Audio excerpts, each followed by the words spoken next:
ഇന്നത്തെ നമ്മുടെ പണി ആ കാണുന്ന സെൻസോവേരിയ പ്ലാന്റ് ഇല്ലേ, അതിൻ്റെ ചട്ടിയൊക്കെ ആകെ ദ്രവിച്ച് പൊട്ടാറായി തുടങ്ങി, പ്ലാസ്റ്റിക് ചട്ടിയൊക്കെ. പിന്നെ ഒന്നിൽ തന്നെ കുറേ തൈകളുണ്ട്.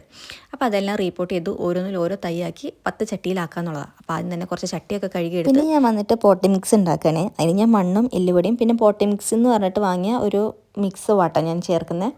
അപ്പോൾ അത് മൂന്നും ചേർത്ത് വെച്ചിട്ട് ഞാൻ പിന്നെ പോയി പ്ലാന്റൊക്കെ എടുത്തിട്ട് വന്നിട്ട് എല്ലാം മറ്റേ ഊരിയെടുക്കുന്നുണ്ട്. ചട്ടികളിൽ നിന്ന് ഊരിയെടുത്ത് ഓരോ സെപ്പറേറ്റ് തൈകളാക്കുന്നുണ്ട് കേട്ടോ. അങ്ങനെ എനിക്ക് കുറേ ഒരു 10-13 തൈ കിട്ടിയിട്ടുണ്ടായിരുന്നു. പിന്നെ ഞാൻ എല്ലാ ചട്ടി എടുത്തിട്ട് അതിൻ്റെ ഡ്രെയിനേജ് ഹോളൊക്കെ സെറ്റാക്കി. അതിന് താഴെ ഇഷ്ടികയും പിന്നെ ചകിരിയൊക്കെ ഞാൻ മുറിച്ചിട്ട് കൊടുത്തിട്ടുണ്ടായിരുന്നു. പിന്നെ അതിന് ശേഷം എല്ലാത്തിലും മണ്ണ് നിറച്ച് വെച്ചിട്ടുണ്ടായിരുന്നു. അങ്ങനെ മണ്ണൊക്കെ നിറയ്ക്കുമ്പോഴാടാ എൻ്റെ ട്രൈപോഡ് പൊട്ടി. ഞാൻ അതിൻ്റെ ആംഗിളൊന്ന് തിരിച്ച് കുറച്ചിങ്ങനെ സൂം ചെയ്ത പോലെ വെക്കാൻ വേണ്ടി വളയ്ക്കാൻ നോക്കിയതാണ്.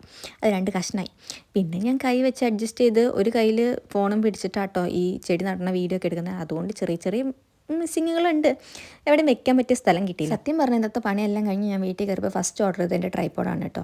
അപ്പോൾ ആദ്യത്തെ സ്ഥലത്ത് തന്നെ ഞാനിങ്ങനെ 10 ചട്ടി അറേഞ്ച് ചെയ്ത് വെക്കുന്നുണ്ട്. ഇനി എല്ലാം തിക്കായി വളർന്നു വന്നാൽ ഭംഗിയുണ്ടാവും. അത് കഴിഞ്ഞ് നനച്ചും കൂടെ കൊടുക്കുന്നുണ്ട്.